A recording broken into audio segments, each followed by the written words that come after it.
Hello everyone, ये miscellaneous question answer series 12। इसमें इस वीडियो में मैंने आज cell division, cell cycle and biomolecules के कुछ क्वेश्चंस डाले हैं जो बच्चों को थोड़ा सा ये क्वेश्चन जो है टिपिकल लगते हैं। तो ये फर्स्ट क्वेश्चन है, पहले क्वेश्चन रीड करो। फर्स्ट क्वेश्चन है, write the structural formula of glycerol and fatty acid and depict the reaction for the formation of triglyceride from them. Second है, draw molecular structure of phospholipid. तीसरा है, what is synapsis, जो कि ये cell division से related है, और ये दोनों बायोमॉलिक्यूल्स है। Where does mitosis and meiosis takes place. तो पहले सिंपल क्वेश्चन, ये दोनों जो छोटे क्वेश्चन है इसको ले लेते हैं। What is synapsis? देखो, साइनेप्सिस मतलब पेयरिंग ऑफ क्रोमोसोम। साइनेप्सिस का मीनिंग होता है पेयरिंग ऑफ क्रोमोसोम। जिस समय मियोसिस होगा, मतलब मियोसिस डिवीजन होता है, तो meiosis complete in 2 stages. Meiosis completes in 2 stages, meiosis 1 and meiosis 2। ठीक है, मियोसिस 1 एंड मियोसिस 2। मियोसिस 1 ये भी 4 स्टेजेस में कंप्लीट है। Prophase 1, prophase 1, metaphase 1, anaphase 1 and telophase 1। इसमें जो लॉन्गेस्ट स्टेज है वो प्रोफेज 1, केवल अकेली ये स्टेज जो है कंप्लीट इन 5 सब स्टेजेस। और 5 सब स्टेजेस कौन कौन सी हैं? लेप्टोटीन, जाइगोटीन, ये जाइगोटीन इधर लिख रही हूं मैं, pachytene, diplotene, diplotene and diakinesis. ठीक है, तो इसमें synapsis, process of synapsis takes place in zygotene of prophase 1 of meiosis 1।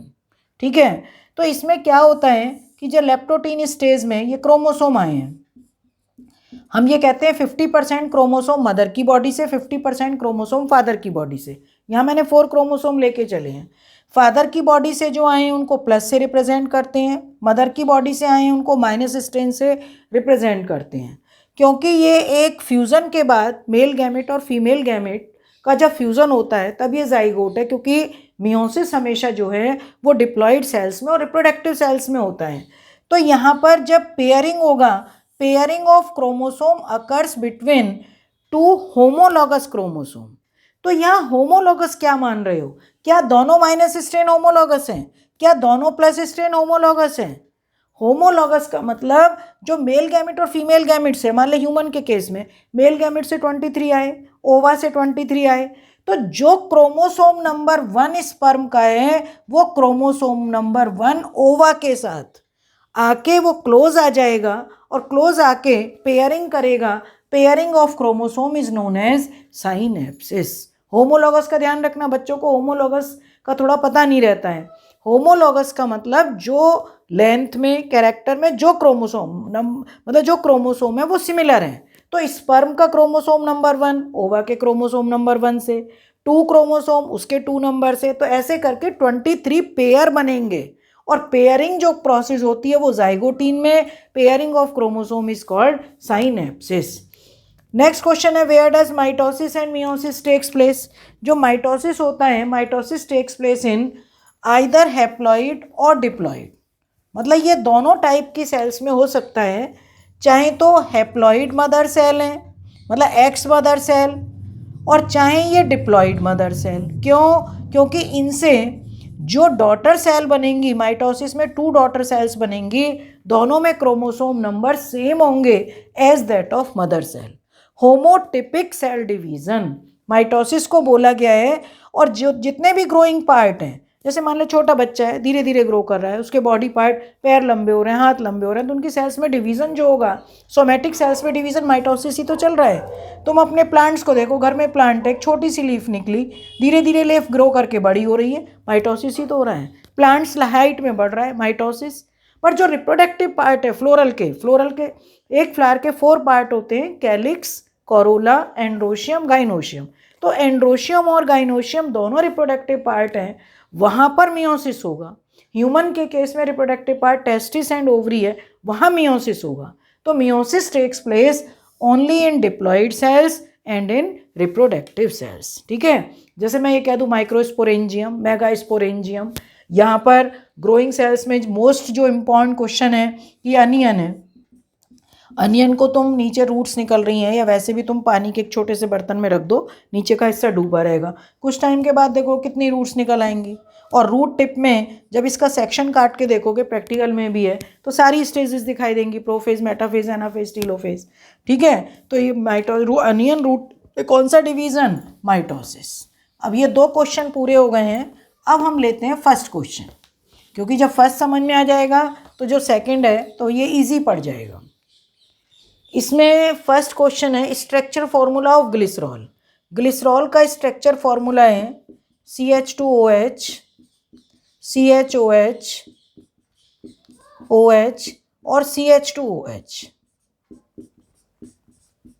ठीक है, प्लस ट्राईग्लिसराइड। ट्राईग्लिसराइड मतलब तीनों जो फैटी एसिड है, सॉरी, वो तीनों जोड़ने हैं। तो C, यहाँ पर डबल बॉन्ड O, R1, यहाँ पर लगाओगे OH, फिर दूसरा ये R1 जो फैटी एसिड है, ये R2 OH, फिर प्लस थर्ड वाला C double bond O, R3 ये OH। इसका OH ग्लिसरॉल का OH होगा, ये ग्लिसरॉल है, और इसमें R1 R2 R3 ये 3 फैटी एसिड हमने लिए हैं। इसका OH, इसका H, ये OH, ये H, ये OH, ये H। ठीक है, जब इन तीनों को जोड़ोगे -3H2O, 3 वाटर मॉलिक्यूल निकल गए, इसको इससे जोड़ो, CH, ये H, ये क्या होगा O यहाँ से जुड़ जाएगा, O C double bond O R1।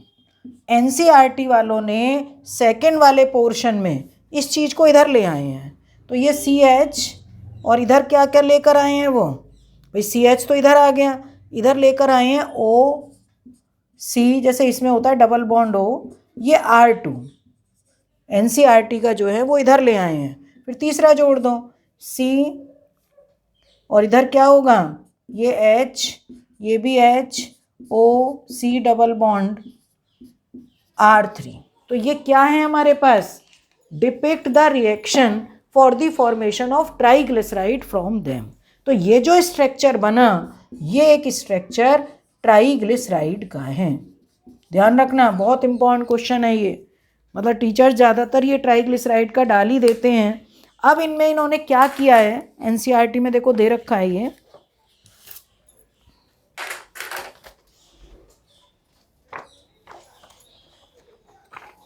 Biomolecule में। अब इन्होंने ये बिल्कुल सारी चीज़ें वही हैं, ये डबल बॉन्ड यहाँ तक CH2O, ये जो CH2O तक तो ये रखा है।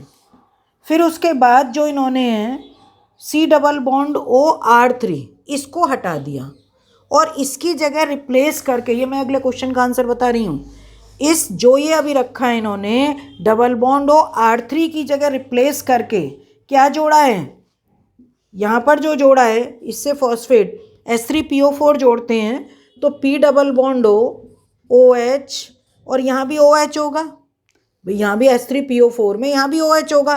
फिर H को रिप्लेस कर दिया, और H को रिप्लेस करके क्या जोड़ा, CH2 CH2, और लास्ट वाले CH2 से फिर ये सबसे पहले जोड़ा N, और फिर इससे ये जोड़े 3, ये CH3 CH3 CH3।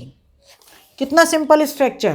पहले हमने ट्राईग्लिसराइड और C double bond O R3 को रिप्लेस करके, पहले फॉस्फोरिक एसिड होता है H3PO4, तो P डबल बॉन्ड O, यहाँ OH और ये OH हो गया, मतलब ये इधर वाला, तो H को रिप्लेस करके ये चीज़ जोड़ी है, CH2 लास्ट वाले CH2 से N, और ये CH3 तो ये स्ट्रक्चर जो है, अब ये स्ट्रक्चर तुम्हारे सामने किसका है, फॉस्फोलिपिड।